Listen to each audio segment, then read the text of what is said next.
السلام عليكم ورحمة الله تعالى وبركاته. فيديو جديد، وصفة جديدة مع لمسات دودي. اليوم غادي نشارك معكم واحد البريوش اللي كيجي رائع بواحد الحشوة اللي هي رائعة وطبقة مقرمشة. كيجي لذيذ بزاف، المقادير ساهلين في متناول الجميع. غنبداو الوصفة بإذن الله. غادي ناخدو كاس ديال الحليب دافي، وغنزيدو عليه كاس ديال الماء دافي. في حالة ما توفرش عندكم الحليب السائل كناخدو 2 كيسان ديال الماء دافي وكنزيدو معلقه ديال الحليب بودره. كناخدو فانيا، يا اما كنسمو فانيا ولا قشوره الحامض ولا قشوره الليمون. نص كاس ديال سنيده، العبارات بكاس ديال العنبه. كنخلطو هاد العناصر غير بالمعلقه. غادي نضيف نص كاس ديال الزيت. كيف ما كتشوفوا راه المقادير ساهلين وبساطين وفي متناول الجميع. غنضيفو فروماجه، يعني كلشي عندنا في الدار، ما غنحتاجو نجيبو حتى حاجه من الزنقه. هنا غادي نضيف واحد المعلقه كبيره ديال الخميره ديال الخبز كيف ما شفتوا. من بعد غادي ناخذ واحد المعلقه وغادي نخلط هاد العناصر، وغادي نبدا نضيف الدقيق بشويه بشويه حتى غنحصل على واحد العجين اللي هو متماسك، ما كيلصقش لينا في يدينا. كيف ما شفتوا كنضيف الدقيق بشويه بشويه، ما كنجيش ونضيفه مره واحده. يعني انا هنا تقريبا هزت ليا شي 5 ديال الكيسان ديال العنبه، يعني على حسب نوعيه الدقيق. يعني نتوما اللي غادي تتحكموا في الكميه ديال الدقيق. من بعد ما خلطت العجينه غادي نضيف ليها الملحه. دائما الملحه خليوها حتى الاخير. غادي نعجن الخليط تاني مزيان، وغادي نضيف شويه ديال الدقيق لانها باقا كتلصق ليا شويه في ايديا. بالنسبه لهاد العجينه راه كتجي رطبه وكتجي هشيشه. هنا غادي ناخدو طريف ديال الزبده وغادي نحاولوا ندخلوه في العجين ديالنا. الا ما توفرتش عندنا الزبده كنديروا الزيت. هنا غادي نغطيها ونخليها حتى تخمر، وعاد غادي نرجع لكم. يعني هنا كتعرفوا الحال بارد غادي تاخذ منا واحد الوقت، تقريبا انا خدات معايا ساعه عاد اختمرات. غادي نغطيها ونخليها تخمر. كيف ما قلت لكم غادي نمروا باش غادي نحضر انا وياكم الحشو اللي غادي نحشيو به هاد البريوش. بالنسبه للحشو غادي نستعمل فيه قشور ديال الليمون معسلين، راه كيتباعوا عند بائع الحلويات، كيتباعوا رخاص. غادي نضيف الشوكولاط حبيبات اللي درتو ديجا في الكونجيلاتور جامد. غندي نضيف كاوكاو كونكاسي اللي حمرته من قبل، وغادي نضيف كراميل. يعني هادشي كيكون متواجد عندنا في الدار. بالنسبه للكراميل انا صوبته غير في الدار، غادي نخلي لكم الرابط ديال الوصفه في صندوق الوصف. يعني راه كناخدو غير سنيده وياغورت طبيعي والزبده. هذه هي الخلطه اللي غادي نحشي بها البريوش ديالنا. يعني كتجي رائعه بزاف بزاف، نتمنىكم تجربوها. كيف ما شفتوا معايا من بعد ما خمر لينا البريوش ديالنا او الكرس غادي نمر الان باش غادي نشكلو كويرات.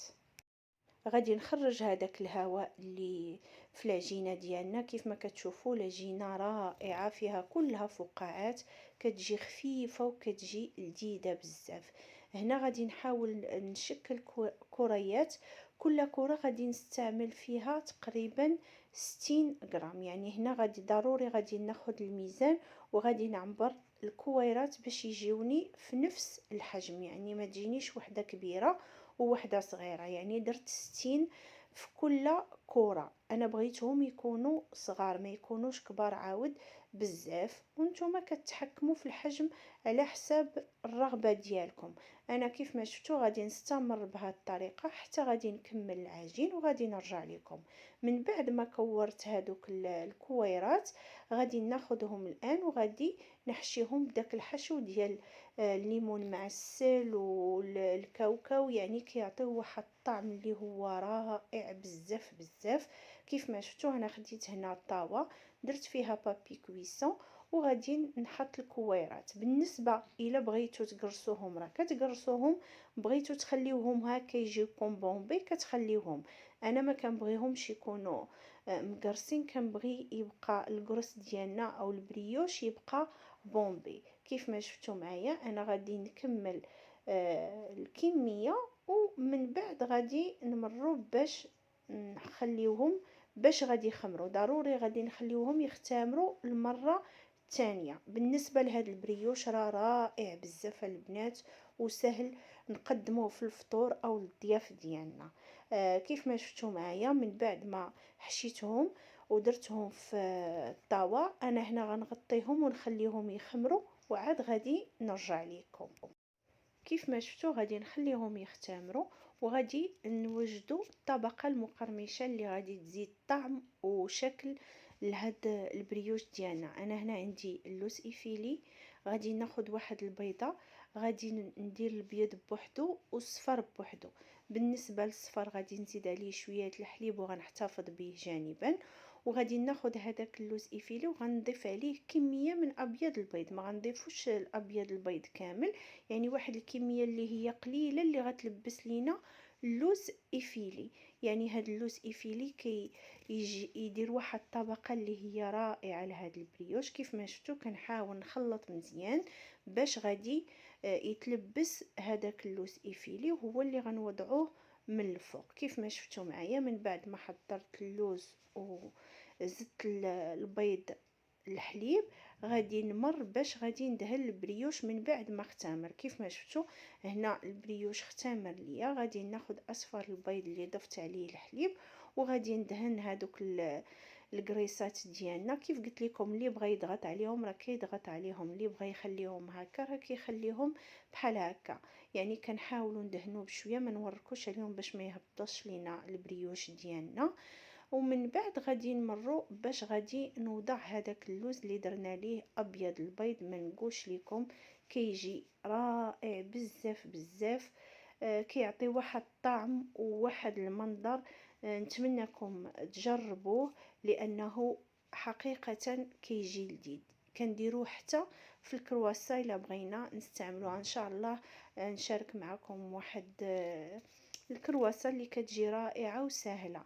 كيف ما شفتوا انا غادي نوضع هنا اللوز، كيف ما قلت لكم غادي نوزعه على هذوك الكريسات وغادي ندخلو الفران. بالنسبه للطريقه ديال الطهي كيكون الفران على حراره مرتفعه، كنشعلو الفوق والتحت وكنديروا الفرفاره اللي عندهم الفران ديال الضوء، وكندخلوهم يطيبوا كل واحد على حساب الفرن ديالو. كيف ما شفتوا معايا هذا هو الشكل ديال البريوش ديالنا، واحد الريحه طالعه وواحد المنظر ما نقولش لكم البنات. نتمنىكم تجربوا لانه كيستحق التجربه. وهذا هو البريوش ديالنا من بعد ما حطيناه درناه في طبق التقديم.